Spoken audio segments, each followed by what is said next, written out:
तो बुधवार को हुई त्रिवेंद्र कैबिनेट की बैठक में तपोवन आपदा पर शोक जताया गया। मीटिंग में कुल 24 प्रस्ताव लाए गए, जिनमें बजट, अभिभाषण कर पर भी चर्चा की गई। आपदा के विषय पर भी कैबिनेट में चर्चा की गई।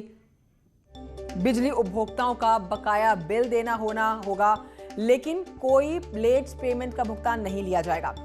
अब आपको यह भी बताएं कि जमीन की खातेदारी में अब महिलाएं भी साझेदार होंगी। अब संपत्ति पर महिलाएं लोन ले सकेंगी। ये कैबिनेट में 24 प्रस्ताव जो लाए गए थे, उसकी महत्वपूर्ण बातें आप तक पहुंचा रहे हैं। बजट अभिभाषण पर चर्चा की गई और सबसे बड़ी बात, महिलाओं के लिए एक बड़ी खबर, संपत्ति पर लोन ले सकेंगी अब महिलाएं। माननीय मंत्रिमंडल में 24 ऐसे इशू आए, जिसमें बजट भी आया, महामहिम का अभिभाषण भी आया, जिसके लिए माननीय मुख्यमंत्री को अधिकृत कर दिया कि उसमें कुछ अगर संशोधन होना है। इससे अलग आपदा पर चर्चा हुई, 2 मिनट का मौन रख के श्रद्धांजलि अर्पित की गई। इससे अलग कुछ नगर पालिकाएं, कुछ नगर पंचायतें बनाने का भी निर्णय हुआ काफ़ी मात्रा में, और ये प्रमुख विषय थे जो मैंने बताया। 1 टाइम सेटलमेंट हम लेकर आए हैं, और इसी प्रकार कुछ बिजली में बहुत बड़ी मात्रा में जो इंटरेस्ट में छूट लेकर भी हम लोग आए हैं। इस प्रकार ये प्रमुख निर्णय थे जो आज यहाँ पर हुए। चमोली के तपोवन में से एक बड़ी खबर आप तक आ रही है, जहां पर आज टनल में सर्च ऑपरेशन के दौरान एक और शव बरामद किया गया है। टनल में मिल चुके हैं कुल 12 शव, और कुल शवों के मिलने की संख्या जो हो जाती है इस आपदा के बाद, वो 59 हो चुकी है। 59 लोगों के शव बरामद किए गए हैं, और सिर्फ टनल से 12 लोगों के शव बरामद किए जा सके हैं।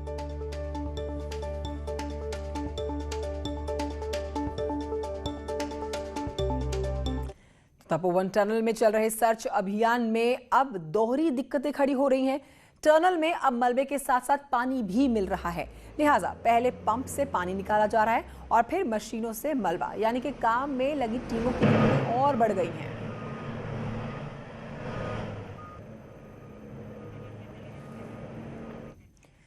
तपोवन के जिस इलाके ऋषिगंगा में झील बन गई है, उस पर आपको बताएं कि बुधवार को आईटीबीपी के जवान पहुंच चुके हैं। उन्होंने झील से गंदगी को हटाया।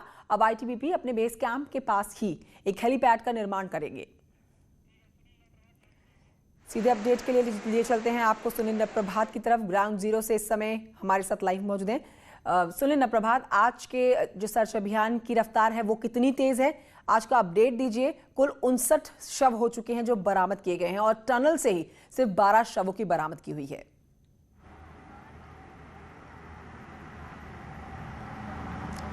देखिए कंचन, आज सुबह एक और बॉडी मिली है। 59 टोटल बॉडीज़ हैं जो रिकवर किए गए हैं। इनमें से 31 बॉडी की शिनाख्त हो चुकी है। इसके अलावा 24 बॉडी पार्ट्स भी अलग अलग जगह से प्रशासन को मिले हैं जो रिकवर किए गए हैं। उनका डीएनए सैंपल भेजा जा रहा है आइडेंटिफिकेशन के लिए। अभी 3 जगह सर्च ऑपरेशन चल रहा है। एक रैणी साइट पर जो ऋषिगंगा पावर प्रोजेक्ट था, वहाँ पर सर्च ऑपरेशन चल रहा है। तपोवन की जो टनल है, टनल के भीतर सर्च ऑपरेशन चल रहा है। और इसके अलावा टनल से लगा जो बैराज साइट है, डिसल्टिंग चैम्बर है, वहाँ पर सर्च ऑपरेशन शुरू किया गया है। डिसल्टिंग चैम्बर में भी पंप डाला गया है, और कोशिश की जा रही है कल से लगातार कि जो लूज जो मलबा है, जो सलस है, उसको पंप के जरिए पहले बाहर निकाल लिया जाए। उसके बाद जो ठोस मग है उसको निकालने का काम शुरू होगा जेसीबी मशीनों के जरिए। टनल के अंदर भी लगातार मशीनों से जो मलबा है वो हटाया जा रहा है। इसी दौरान आज फिर एक शव मिला है। लेकिन टनल के अंदर जिस तरह से हमने पहले भी अपने दर्शकों को बताया कि अब वहाँ पर दोहरी चुनौतियाँ खड़ी हो गई हैं। लगातार पानी टनल से आ रहा है। पहले पानी को आप बाहर निकालेंगे, फिर मलबे को बाहर निकालेंगे। लेकिन ओवरऑल पूरा जो सर्च ऑपरेशन है वो तपोवन से लेकर रैणी तक पूरी तरह से संचालित किया जा रहा है। इसके अलावा नदी तटों पर भी एसडीआरएफ, एनडीआरएफ के जवान लगातार मूवमेंट कर रहे हैं। ड्रोन की मदद भी इसमें ली जा रही है, डॉग स्क्वाड की मदद भी इसमें ली जा रही है। जो तमाम अफसर हैं वो अलग अलग साइट पर लगातार दौरे कर रहे हैं कि कहीं कोई दिक्कतें इस पूरे सर्च ऑपरेशन में न हो। इसके अलावा जो जन सामान्य की सुविधाएं हैं, चाहे वो ब्रिज की बात हो, 3 ट्रॉली इस पूरी घाटी में लॉन्च कर दी गई हैं। इसके अलावा मैनुअली भी 1 फुट ब्रिज वहाँ पर रैणी साइट पर बनाया गया है। कोशिश ये है कि जो लोगों की दिक्कतें हैं, उन जो हालात हैं, उनको धीरे धीरे सामान्य किया जा सके। जी ठीक है, दोहरी चुनौतियां जो आप बता रहे हैं सुनील प्रभात, कि अब गर्दे के साथ साथ मलबे के साथ साथ पानी भी आ रहा है, उससे पार पाने के लिए क्या तकनीक अपनाई जा रही है?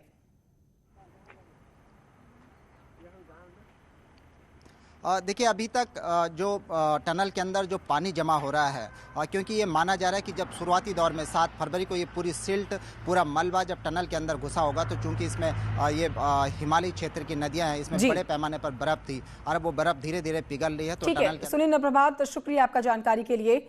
अब आगे बढ़ते अपने दर्शकों को हम बताते हैं कि चमोली आपदा में सेना के जवान भी दिन रात लोगों को मदद पहुंचाने में जुटे हुए हैं। ऋषिगंगा घाटी में बनाए गए फुट ब्रिज के पास सेना के जवान सुबह शाम लोगों को ब्रिज पार कराते हुए नजर आ रहे हैं। चमोली की इस डिजास्टर में हर कोई अपने अपनी तरह से योगदान दे रहा है, हर कोई अपने अपने मोर्चे पर तैनात है ताकि जल्द से जल्द राहत एवं बचाव कार्य को अंजाम तक पहुंचाया जा सके। ये सेना के इंजीनियरिंग कोर के जवान हैं जिन्होंने यहाँ पर ये फुट ब्रिज तैयार किया है, क्योंकि यहीं पर ऋषिगंगा की इस साइड पर जो मोटर ब्रिज था वो बह गया। बॉर्डर रोड ऑर्गेनाइजेशन यहाँ पर वैली ब्रिज का निर्माण कर रही है, लेकिन जब तक वैली ब्रिज लॉन्च नहीं हो जाता, बन नहीं जाता, तब तक सेना के जवानों ने ये फुट ब्रिज तैयार किया है। और कोशिश ये है कि जो आसपास के गांव हैं जिनकी कनेक्टिविटी पूरी तरह से ठप हो गई है, कम से कम उनको इस पैदल फुट ब्रिज के सहारे राहत पहुंचा जा सके। और आप देख रहे हैं कि सेना के जवान यहीं पर खड़े खड़े खाना खा रहे हैं, क्योंकि इतना समय नहीं है। और लेकिन हर एक की एक जिज्ञासा है, एक जीवटता है कि चमोली की इस डिजास्टर में जो लोग पीड़ित हुए हैं, जिन्होंने अपनों को खो दिया है, कम से कम उनके दुख में शरीक हुआ जाए, उनके दुख को कुछ तो कम किया जा सके।